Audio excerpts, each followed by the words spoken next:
ನಮಸ್ತೆ. ನಮ್ಮ ಕುಟುಂಬ ಕನ್ನಡ ವ್ಲಾಗ್ಸ್ಗೆ ತಮ್ಮೆಲ್ಲರಿಗೂ ಸ್ವಾಗತ. ನಾನು ನಿಮ್ಮ ಪ್ರೀತಿಯ ಕನ್ನಡತಿ ಭಾಗ್ಯ. ಫ್ರೆಂಡ್ಸ್, ಎಲ್ಲರೂ ಹೇಗಿದ್ದೀರಾ? ಎಲ್ಲರೂ ಸೇಫಾಗಿ ಚೆನ್ನಾಗಿದ್ದೀರಾ ಅಂತ ಹೇಳಿ ಭಾವಿಸ್ತಾ ಇವತ್ತಿನ ವೀಡಿಯೋನ ಶುರು ಮಾಡ್ತಾ ಇದ್ದೀನಿ. ಇವತ್ತು ಮಂಗಳವಾರ, ಸ್ವಲ್ಪ ಬೆಟರಾಗಿದ್ದೆ. ಅದಕ್ಕೇ ನಮ್ಮ ಯಜಮಾನ್ರಿಗೆ ಇಲ್ಲಿ ನೈಸ್ ಹೊಡಿತಾ ಇದ್ದೀನಿ. ನಾನು ಸೊಪ್ಪು ಸಾರು ಮಾಡ್ಕೊಡ್ತೀನಿ ಅಥವಾ ಪಲ್ಯ ಮಾಡ್ಕೊಡ್ತೀನಿ, ನನಗೆ ನೀವು ಟೀ ಕೊಡ್ತೀರಾ ಅಂತ ಹೇಳಿ. ಬಿಕಾಸ್ ಡಾಕ್ಟ್ರ್ ಹೇಳಿದ್ದಾರೆ ಸ್ಟ್ರಿಕ್ಟಾಗಿ ಈ ಟೀ ಕಾಫಿ ಆಮೇಲೆ ಫ್ರಿಜ್ಜಲ್ಲಿ ಡೈರೆಕ್ಟ್ ಜ್ಯೂಸ್ ಎಲ್ಲ ಕೊಡಲೇಬೇಡಿ ಸರ್ ಇವ್ರಿಗೆ 1 ವೀಕ್ವರೆಗೂ ಅಂತ. ಆಲ್ರೆಡಿ ನಾವು ಸ್ಯಾಟರ್ಡೆ ಹೋಗಿದ್ದಿದ್ದು. ಸ್ಯಾಟರ್ಡೆ, ಸಂಡೇ, ಮಂಡೇ, ಟ್ಯೂಸ್ಡೇ ಇವತ್ತು. 3 ಡೇಸ್ ಹೇಗಿದ್ರು ಟ್ಯಾಬ್ಲೆಟ್ಸ್ ಎಲ್ಲ ತೊಗೋತಾ ಇದ್ದೀನಲ್ವ, ಅದಕ್ಕೆ ರಿಕ್ವೆಸ್ಟ್ ಮಾಡ್ತಾ ಇದ್ದೀನಿ ಇಲ್ಲಿ. ಹಾಗೇ ಹಾಕಿದರೆ ಇನ್ನೂ ಚೆನ್ನಾಗಿರ್ತಿತ್ತು. ಆಮೇಲೆ ನಗ್ತೀರ ನೀವೆಲ್ಲರೂ ನಾನು ಎಷ್ಟು ರಿಕ್ವೆಸ್ಟ್ ಮಾಡೋದು ಅಂತ ಹೇಳಿ ಅದಕ್ಕೆ ಶೇರ್ ಮಾಡಲಿಲ್ಲ. ಇವತ್ತು ಸರಿ ಆಯಿತು, ನಾನೇ ಮಾಡ್ಕೊಡ್ತೀನಿ, ಸ್ವಲ್ಪ ಶುಗರೆಲ್ಲ ಕಡಿಮೆ ಹಾಕಿ ಅಂತ ಹೇಳಿ ಅವರು ಟೀ ಮಾಡ್ತಾಯಿದ್ದಾರೆ. ಇಲ್ಲಿ ನಾನು ಸೊಪ್ಪು ಬಿಡಿಸ್ಕೊತಾ ಇದ್ದೀನಿ. ಆ್ಯಕ್ಚುಲಿ ಇವತ್ತು ಸೊಪ್ಪು ಸಾರು ಮಾಡೋಣ, ಮೊಸೊಪ್ಪು ಮಾಡೋಣ ಅಂತ ಹೇಳಿ. ಯಾಕಂದರೆ ಲಾಸ್ಟ್ ಟೈಮು ನಾನು ಸೊಪ್ಪು ಬಂದಿತ್ತು ಅಂತ ಹೇಳಿ ಜಾಸ್ತಿನೇ ತೊಗೊಬಿಟ್ಟಿದ್ದೆ. ಅದಕ್ಕೆ ಸ್ವಲ್ಪ ಸೊಪ್ಪನ್ನು ಸೊಪ್ಪು ಸಾರು ಮಾಡ್ತೀನಿ, ಅಂದರೆ ಮೊಸೊಪ್ಪು ಮಾಡ್ತೀನಿ. ಇನ್ನಿನ್ನು ಮಿಕ್ಕಿದ ಸೊಪ್ಪನ್ನು ಆ್ಯಸ್ ಯೂಶ್ವಲ್ ಹಾಗೇ ಬೇಯಿಸ್ಬಿಟ್ಟು ಒಂದು ಸ್ವಲ್ಪ ಉಪ್ಪು ಹಾಕಿ, ಸ್ವಲ್ಪ ಈರುಳ್ಳಿ, ಸಾಸಿವೆ, ಕರಿಬೇವಿನ ಸೊಪ್ಪೆಲ್ಲ ಹಾಕಿ ಏನೂ ಹಾಕೋದಿಲ್ಲ, ಹಾಗೇ ಒಗ್ಗರಣೆಗೆ ಹಾಕ್ಕೊಂಡು ತಿಂತಾಯಿದ್ರೆ ತುಂಬ ಚೆನ್ನಾಗಿರುತ್ತೆ. ಹಾಗಾಗಿ ಇಲ್ಲಿ ಸಪ್ರೇಟ್ ಪಾತ್ರೆಗೆ ತೆಗೆದಿಡ್ತಾ ಇದ್ದೀನಿ. ಬಿಕಾಸ್ ಅದರಲ್ಲಿ ನೀರು ತುಂಬಿಟ್ಬಿಟ್ರೆ ಮಣ್ಣು ಸ್ವಲ್ಪ ಬೇಗ ಬಿಡುತ್ತೆ ಅಂತ ಹೇಳಿ. ತುಂಬ ಜನಕ್ಕೆ ಸೊಪ್ಪು ಸಾರು ಮಾಡಿದಾಗ, ಬಸ್ಸಾರು ಮಾಡಿದಾಗ ಎಲ್ಲ ಸೊಪ್ಪಲ್ಲಿ ಎಕ್ಸ್ಪೆಷಲಿ ಮಣ್ಣು ಸಿಗ್ತಾ ಇರುತ್ತೆ. ಆ ಥರ ಸಿಗಬಾರ್ದು ಅಂತಂದರೆ ನೀವು ಸೊಪ್ಪು ತೊಗೊಂಬಂದಿದ ತಕ್ಷಣ ನೀವು ಮಾಡ್ತೀರಾ ಅಂತ ಅಂದರೆ, ನಾನು ಯಾಕಂದರೆ ಫ್ರಿಜ್ಜಲ್ಲಿ ಸ್ಟೋರ್ ಮಾಡಿಟ್ಟಿದ್ದೆ. ಹಾಗಾಗಿ ಮಣ್ಣೆಲ್ಲ ಕೆಳಗಡೆ ಆಲ್ರೆಡಿ ಉದುರೋಗಿದೆ. ಹಾಗಾಗಿ ಮಣ್ಣು ಜಾಸ್ತಿ ಇರೋಲ್ಲ, ಒಂದು 4 ಸತಿ ತೊಳೆದ್ರೆ ಸಾಕಾಗುತ್ತೆ. ಅದೇ ಈಗ ನಾನು ಬಿಡಿಸ್ತಾ ಇದ್ದೀನಲ್ಲ, ಈ ಸೊಪ್ಪು ನಮ್ಮ ಯಜಮಾನ್ರು ತೊಗೊಂಬಂದಿರೋದು, ತುಂಬ ಮಣ್ಣಿತ್ತು. ಅದಕ್ಕೆ ಏನು ಮಾಡಬೇಕು ಅಂತ ಹೇಳಿದ್ರೆ ಈ ಚಿಟ್ಕಾನ ನೀವು ಟ್ರೈ ಮಾಡಿ, ಟಿಪ್ಪನ್ನು. ಓಕೆ, ನಮ್ಮ ಕಡೆ ಚಿಟ್ಕ ಅಂತ ಹೇಳಿ ಕರಿತೀವಿ. ಅದಕ್ಕೆ ಈ ಟಿಪ್ಪನ್ನು ನೀವು ಟ್ರೈ ಮಾಡಿ, ಓಕೆನಾ. ನೀವು ಸೊಪ್ಪು ಸಾರು ಅಥವಾ ಸೊಪ್ಪಿನ ಒಂದು ರೆಸಿಪಿ ಮಾಡೋಕ್ಕೆ ಮುಂಚೆ 1 ಅವರ್ ಮುಂಚೆ ಸೊಪ್ಪನ್ನು ಸ್ವಲ್ಪ ನೀರು ಜಾಸ್ತಿ ಹಾಕಿ ನೆನೆ ಹಾಕಿ ಬಿಟ್ಬಿಡಿ. ಆಗ ಸೊಪ್ಪಲ್ಲಿರುವ ಮಣ್ಣೆಲ್ಲ ನೀರಲ್ಲಿ ಕೂತ್ಬಿಟ್ಟಿರುತ್ತೆ ಕೆಳಗಡೆ. ಅದಾದಮೇಲೆ ನೀಟಾಗಿ ಎಲ್ಲ ಮಿಕ್ಸ್ ಮಾಡಿ ತೊಳಿಬೇಡಿ, ಮೇಲ್ಗಡೆನೇ ತೊಗೊಬಿಡಿ ಸೊಪ್ಪನ್ನ. ನಿಮಗೆ ಮಣ್ಣು ಕೆಳಗಡೆ ಸಿಕ್ಬಿಡುತ್ತೆ. ಅದಾದಮೇಲೆ ಚೆಲ್ಬಿಟ್ಟು ಸೊಪ್ಪನ್ನು ಒಂದು 4 ಸತಿ ತೊಳೆದ್ರೆ ನೀಟಾಗಿ ಮಣ್ಣು ಇರೋದಿಲ್ಲ, ಓಕೆನಾ. ಇದು ನಿಮಗೆ ಯೂಸ್ ಆಗಿದ್ರೆ ಯೂಸ್ ಮಾಡ್ಕೊಳ್ಳಿ. ಬನ್ನಿ, ಇವತ್ತು ಒಂಥರ ಇಂಟ್ರೆಸ್ಟಿಂಗ್ ವಿಡಿಯೋ ಆಗಿರುತ್ತೆ, ಮೋಟಿವೇಶ್ನಲ್ ವಿಡಿಯೋನೂ ಸಹ ಹೌದು, ಹೆಣ್ಮಕ್ಳಿಗೆ ಎಕ್ಸ್ಪೆಷಲಿ. ಬಿಕಾಸ್ ನಾವೆಲ್ಲ ಹೆಣ್ಮಕ್ಳು ಪರವಾಗಿನೇ ವೀಡಿಯೋಸ್ ಹಾಕೋದು. Because as A house wife, as A women, as A home maker, ನಾನು ಏನನ್ನು ಫಾಲೋ ಮಾಡ್ತೀನೋ ಒಂದಷ್ಟು ಟಿಪ್ಗಳನ್ನು ನಿಮಗೂ ಜೊತೆ ಶೇರ್ ಮಾಡ್ತೀನಿ. ತಿಳ್ಕೊಬೇಕು ಅಂತಂದರೆ ಖಂಡಿತವಾಗ್ಲೂ ನೀವು ನಮ್ಮ ಚಾನಲ್ನ ಸಬ್ಸ್ಕ್ರೈಬ್ ಮಾಡ್ಕೋಬೇಕು, ಕೊನೆವರೆಗೂ ವಿಡಿಯೋನ ನೋಡಬೇಕು. ನಿಮ್ಗೆ ಏನು ಅನಿಸುತ್ತೆ ಅನ್ನೋದನ್ನು ತಪ್ಪದೆ ಕಮೆಂಟ್ ಬಾಕ್ಸಲ್ಲಿ ಕಮೆಂಟ್ ಅಂತೂ ಹಾಕಲೇಬೇಕು. ಬನ್ನಿ, ಲೆಟ್ ಸ್ಟಾರ್ಟ್ ಟುಡೇಸ್ ವಿಡಿಯೋ. ಸೊಪ್ಪು ಬಿಡಿಸ್ತಾನೆ ನಮ್ಮ ಯಜಮಾನ್ರಿಗೆ ಬ್ಯಾಕ್ಗ್ರೌಂಡಲ್ಲಿ ಕೇಳ್ತಾನೆ ಇದ್ದೀನಿ, ಪ್ಲೀಸ್ ಕೊಡ್ರಿ ಬೇಗ ಅಂತ. ಅವರಾದರೆ ಆಯಿತು ಮಾಡ್ತಾಯಿದ್ದೀನಿ ಇರಮ್ಮ ಅಂತ ಅವ್ರ ಬ್ಯಾಕ್ಗ್ರೌಂಡು. ಇವತ್ತು ನಮ್ಮ ಯಜಮಾನ್ರು ಟೀ ಮಾಡ್ತಾರೆ ಅಂತ ಅಂದರೆ ಒಂದು ಸ್ವಲ್ಪ ಜಾಸ್ತಿನೇ ಕುಡಿಬೋದು ಟೀ ಅಂತ ಖುಷಿ. ಯಾಕೆಂತಂದರೆ ಅವರು ಸ್ವಲ್ಪ ಗಟ್ಟಿ ಹಾಲು, ಒಂದು ಚೂರು ನೀರು ಮತ್ತು ಶುಂಠಿ ಎಲ್ಲ ಹಾಕಿ ತುಂಬ ಚೆನ್ನಾಗಿ ಮಾಡ್ತಾರೆ ಟೀ. ಯಾವಾಗಲೂ ಮಾಡಿಕೊಡಲ್ಲ, ರಿಕ್ವೆಸ್ಟ್ ಮಾಡಿದ್ದಕ್ಕೆ ಮಾಡಿಕೊಡ್ತೀನಿ ಅಂತ ಹೇಳಿದರು. ಆ್ಯಂಡ್ ಬೆಳಗ್ಗೆ ಟಿಫನ್ಗೆ ಅಂತ ಹೇಳಿ ಪರ್ಯಂತ್ಗೆ ಮೊಸರನ್ನ ಕಳಿಸಿದ್ದೆ. ಬಿಕಾಸ್ ನಾನು ಮೊಸರನ್ನ ತಿಂತಾಯಿದ್ದೀನಿ, ಅದಕ್ಕೆ ಅವನಿಗೂ ಆ ಥರ ಮೊಸರು ಇಷ್ಟ. ಅಂದರೆ ಒಗ್ಗರಣೆ ಏನೂ ಹಾಕಬಾರ್ದು, ಜಸ್ಟ್ ಹಾಗೇ ಪ್ಲೇನ್ ಮೊಸರನ್ನ ಕಡಿದ್ಬಿಟ್ಟು ಸ್ವಲ್ಪ ನೀರು ಹಾಕಿ ಸ್ವಲ್ಪ ಆರಿಸಿರೋ ಅನ್ನನ ಕಲಿಸ್ಬಿಟ್ಟು ಬಾಕ್ಸ್ಗೆ ಹಾಕ್ಕೊಟ್ರೆ ನೀಟಾಗಿ ಖಾಲಿ ಮಾಡ್ಕೊಂಬರ್ತಾನೆ. ಅದಕ್ಕೆ ಅವನಿಗೆ ಮೊಸರನ್ನ ಕಳಿಸ್ದೆ. ಇನ್ನು ನಾನು ನೋಡಿ ಟೀ ಎಷ್ಟು ಕೊಟ್ಟಿದ್ದಾರೆ ಅಂತ. ಯಾವಾಗಲೂ ಆ ಲೋಟದಲ್ಲಿ ಫುಲ್ ಲೋಟ ಕೊಡ್ತಾಯಿದ್ರು. ಇವತ್ತು ರಿಸ್ಕ್ ತೊಗೊಳ್ಳೋದು ಬೇಡ ಅಂತ ಹೇಳಿ ಈ ಥರ ಇಷ್ಟು ಟೀನ ಕೊಟ್ಟಿದ್ದಾರೆ. ಇಷ್ಟು ಸಿಕ್ಕಿದ್ದೇ ಒಂಥರ ಪರಮಾನ ಅಂತ ಹೇಳ್ಬೋದು ಟೀ ಲವ್ವರ್ಸ್ಗೆ ಎಕ್ಸ್ಪೆಷಲಿ. ಯಾವುದೋ ಸಿಕ್ಕಿದ್ದು ಕುಡಿಯೋಣ ಅಂತ ಹೇಳಿ ಸೊಪ್ಪು ಬಿಡಿಸೋ ಅಷ್ಟೊತ್ತಿಗೆ ಟೀನೂ ಆಯಿತು. ಸೊಪ್ಪು ನೋಡ್ಬೋದು ನೀವು ಇಲ್ಲಿ. ಮುಂಚೆ ಸೊಪ್ಪು ಸ್ವಲ್ಪ ಎಳೆ ಸೊಪ್ಪಿತ್ತು, ಅಂದರೆ ನಾನು ಮೊನ್ನೆ ತಂದಿದ್ದು. ಇವ್ರು ತಂದಿರೋದು ಒಂದು ಸ್ವಲ್ಪ ಯೆಲ್ಲೋಯಿಶ್ ಆಗಿಬಿಟ್ಟಿತ್ತು, ನೀರಿಲ್ಲದೆ, ಮೇ ಬಿ ಬಿಸಿಲು ಜಾಸ್ತಿ ಇದೆಯಲ್ಲ ಹಾಗಾಗಿ. ನೋಡಿ ಅಲ್ಲಿ ಸೊಪ್ಪೆಲ್ಲ ಬಿಡಿಸಿ ಈಗ ಟೀ ಕುಡಿತಾ ಇದ್ದೀನಿ. ನಮ್ಮ ಯಜಮಾನರು ಸೈಡಲ್ಲಿ ನಿಂತ್ಕೊಂಡು ಹೇಳು ನಿಮ್ಮ ಸಬ್ಸ್ಕ್ರೈಬರ್ಸ್ಗೆಲ್ಲ ಟೀ ಕುಡಿಬೇಡಿ, ಈ ಥರ ಒಳ್ಳೆಯದು ಅಂತ ಸ್ವಲ್ಪ ಪಥ್ಯ ಇರೋಕ್ಕೆಲ್ಲ ಹೇಳು. ನಿನ್ನ ಥರ ಅದು ಎಷ್ಟೋ ಜನ ಹೆಣ್ಮಕ್ಳು ಟೈಮ್ಗೆ ಊಟ ಮಾಡ್ದಿರಾ ಗ್ಯಾಸ್ಟ್ರಿಕ್ಗಳನ್ನು ಮಾಡಿಕೊಂಡು ಸುಮ್ಮನೆ ಹಾಸ್ಪಿಟಲ್ಗಳೆಲ್ಲ ತಿರ್ಕೊಂಡು ನೀವು ಸ್ಟ್ರಾಂಗ್ ಆಗಿದ್ರಿ ಅಲ್ವಾ, ನಾವು ಹೇಳಿ ನಿಮ್ಮ ಸಬ್ಸ್ಕ್ರೈಬರ್ಗೆಲ್ಲರೂ ಅಂತ ಹೇಳ್ತಾಯಿದ್ರು. ಅದಕ್ಕೆ ನಾನು ಆಲ್ರೆಡಿ ಹೇಳಿದ್ದೀನಿ ಬಿಡ್ರಿ ನೆನ್ನೆ ವೀಡಿಯೋದಲ್ಲೇ ಅಂತ ಹೇಳ್ತಾ ಇದ್ದೆ ನಾನು. ಸೊ ಮಾತಾಡ್ಕೋತಾ ಟೀ ಕುಡಿತಾ ಇದ್ದೆ. ಆ್ಯಂಡ್ ಗೈಸ್, ನಾವು ಹೆಣ್ಮಕ್ಳು ಒಂದು ಸತಿ ಹಠಕ್ಕೆ ಬಿದ್ದುಬಿಟ್ರೆ ತುಂಬ ಸ್ವಾಭಿಮಾನಿಗಳು ಹೌದು. ಆಮೇಲೆ ಹಠಕ್ಕೆ ಬಿದ್ದರೆ ಏನನ್ನು ಬೇಕಾದರೂ ಸಾಧಿಸ್ತೀವಿ ಅನ್ನೋದಕ್ಕೆ ನಾನೇ ಉದಾಹರಣೆ. ಯಾಕಂತಂದರೆ ನನ್ನ ಜೀವನದಲ್ಲಿ ನಾನು ತುಂಬ ಜನಗಳು ನಾವಿದ್ದಂತಹ ಪರಿಸ್ಥಿತಿ, ಆಗ ಮದುವೆ ಆದ ಹೊಸದ್ರಲ್ಲಿ ನಾವಿದ್ದಂತಹ ಪರಿಸ್ಥಿತಿನ ನಮ್ಮವರೆಲ್ಲ ನೋಡಿ ತುಂಬಾ ಆಡ್ಕೊಂಡಿದ್ರು. ಅಯ್ಯೋ ಇವಳು ಸಿ ಸೆಕ್ಷನ್ ಮಾಡಿಸ್ಕೊಂಡಿದ್ದಾಳೆ, ಇವಳ ಕೈಲಿ ಜಾಸ್ತಿ ಕೆಲಸ ಮಾಡೋಕ್ಕಾಗಲ್ಲ, ಬೇಡ ಏನೂ ಹೇಳೋದು ಬೇಡ ಅಂತ ಒಂಥರ ಚುಚ್ಚಿ ಮಾತಾಡಿದವರು. ಆಮೇಲೆ ನಮ್ಮವರೇ ಅಂತ ತುಂಬ ಹತ್ತಿರದವರೇ ಇವಳಿಗೇನು ಮಾಡಾಕಬೇಕು ಅಂತ ಅಷ್ಟು ಪುಟಾಣಿ ಮಗುನ ಹಾಕ್ಕೊಂಡು ನಾನು ಕೆಲಸ ಎಲ್ಲ ಮಾಡ್ಕೋಬೇಕಾದ್ರೆ ಎಷ್ಟೊಂದು ದಿನ ನಾನು ಎಷ್ಟು ಸಾರಿ ಕಣ್ಣೀರು ಹಾಕ್ಬಿಟ್ಟಿದ್ದೀನಿ. ಯಾಕಂದರೆ ಮದುವೆ ಆಗಿ ತುಂಬ ಒಂದು ಸುಖದ ಜೀವನದಲ್ಲಿದ್ದು ಈ ರೀತಿ ಒಂದು ಫೇಸ್ ಬರುತ್ತೆ ಅಂತ ನಾನು ಅಂದ್ಕೊಂಡೇ ಇರಲಿಲ್ಲ. ಮಗು ಆದಮೇಲೆ ಈ ಪೋಸ್ಟ್ ಪ್ರೆಗ್ನೆನ್ಸಿ ಏನೋ ಬರುತ್ತಲ್ಲ ಗೈಸ್, ಏನೋ ಬಾಡಿಲಿ ವೇರಿಯನ್ಸ್ ಇರುತ್ತೆ, ಟೆನ್ಷನ್ಸು, ಏನೇನೋ ಡಿಪ್ರೆಷನ್ ಎಲ್ಲನೂ. ದೇವ್ರ ದಯೆಯಿಂದ ಆ ಥರದ್ದೆಲ್ಲ ಏನೂ ಆಗಲಿಲ್ಲ, ಆರಾಮ್ಸೆ ಇದ್ದೆ. ಬಿಕಾಸ್ ನಮ್ಮ ಅತ್ತಿಗೆ ನನ್ನನ್ನು ನೋಡ್ಕೊಳ್ಳೋಕ್ಕಿದ್ರು, ನಮ್ಮ ಅಮ್ಮನೂ ನೋಡ್ಕೊತಾಯಿದ್ರು. ಅಲ್ಲೂ ನಮ್ಮ ತಾಯಿ ಮನೇಲೂ ನನಗೆ ಕೆಲವೊಂದು ಸಾರಿ ತುಂಬ ಕಿರಿಕಿರಿ ಆಗಿರೋ ದಿನಗಳು ಇದೆ. ನಮ್ಮ ಅತ್ತಿಗೆ ಏನಾದರೂ ಊರಿಗೆ ಹೋದಾಗ, ಆಮೇಲೆ ಇರುತ್ತಲ್ಲ ಆವಾಗ ಸೂಕ್ಷ್ಮ ಜಾಸ್ತಿ ಇರ್ತೀವಿ ನಾವು. ಸೊ ಅವಾಗೆಲ್ಲನೂ ನನಗೆ ಒಂದೇ ಹಠ, ಯಾರ್ದು ಹೆಲ್ಪ್ ಇಲ್ಲದೆ ನಾವು ಬೆಳಿಬೇಕು, ಬೆಳೆದ ಮೇಲೆ ಇವ್ರ ಮುಂದೆ ನಿಂತು ಅವರು ಬಾಯಿ ಮೇಲೆ ಬೆರಳಿಟ್ಕೊಳ್ಳೋ ಥರ ಆಗಬೇಕು ಅಂತ.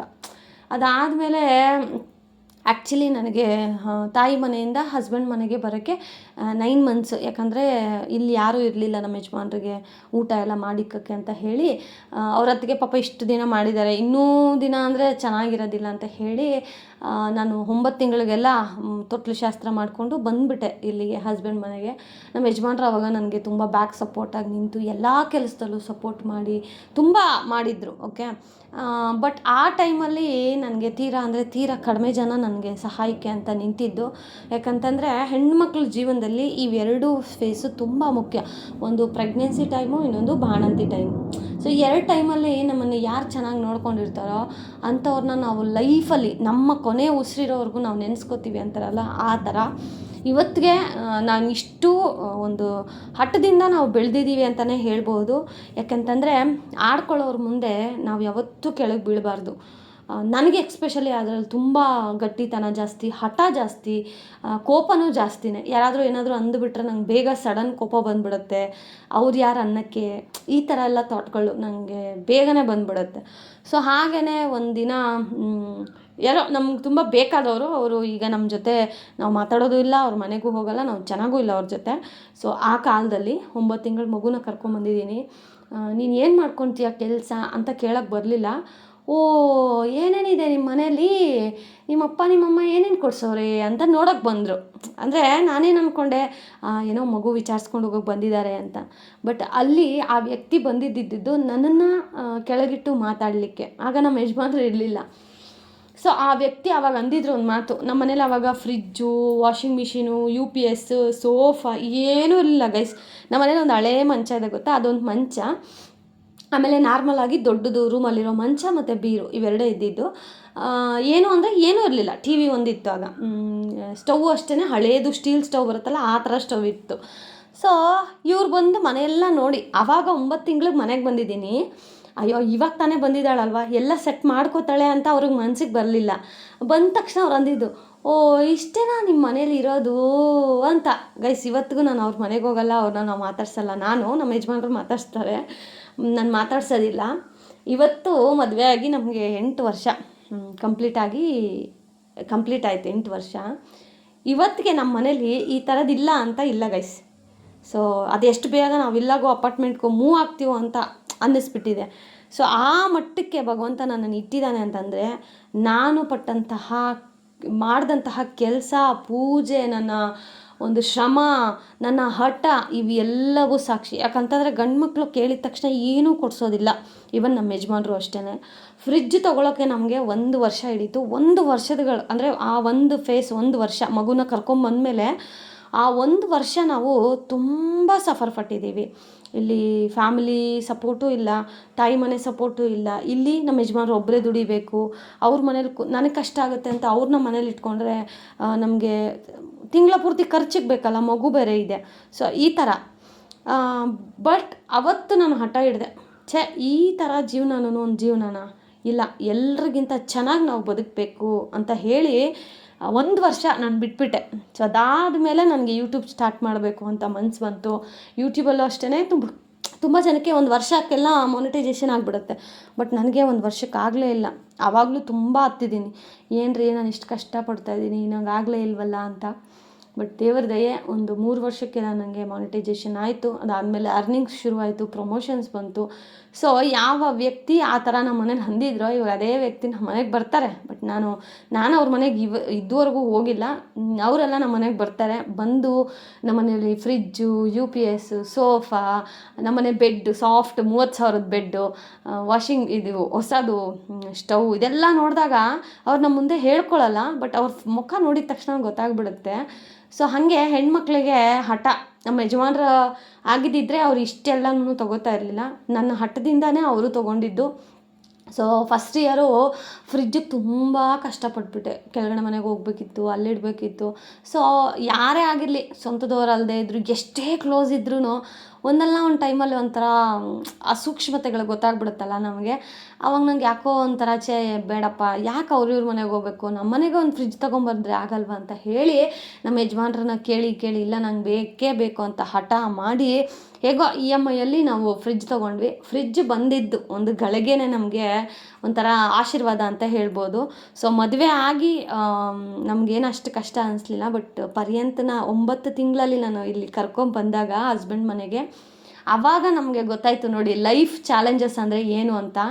ನೋಡಿ ಹೆಣ್ಮಕ್ಳನ್ನ ಹುಟ್ಟಿಸ್ಬಿಟ್ರೆ ದೊಡ್ಡದಲ್ಲ ಗೈಸ್. ಅವರು ಚೆನ್ನಾಗಿದ್ದಾರಾ ಅಂತ ನೋಡ್ಕೊಳ್ಳೋದು ತವ್ರ ಮನೆಯ ಒಂದು ಜವಾಬ್ದಾರಿ ಆಗಿರುತ್ತೆ.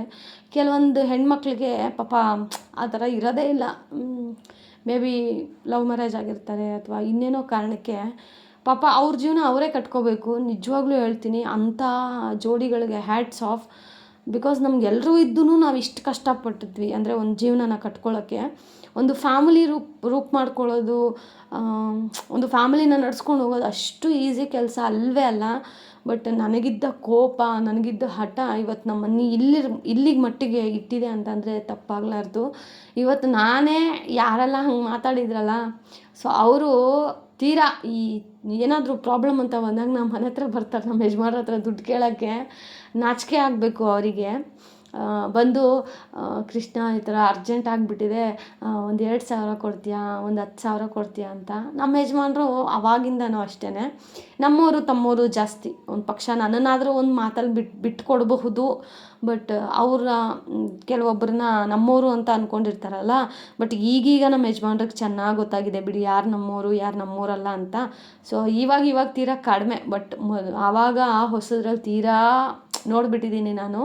ಸೊ ಹೆಣ್ಣಿಗೆ ಎಕ್ಸ್ಪೆಷಲಿ ನಮಗೆ ನಾವು ಹಠ ಬಿದ್ದು ಇದು ಮಾಡಲೇಬೇಕು ಅಂತ ಹಠ ಹಿಡಿದ್ರೆ ಯಾವುದು ತಪ್ಸೋಕ್ಕಾಗೋದೇ ಇಲ್ಲ.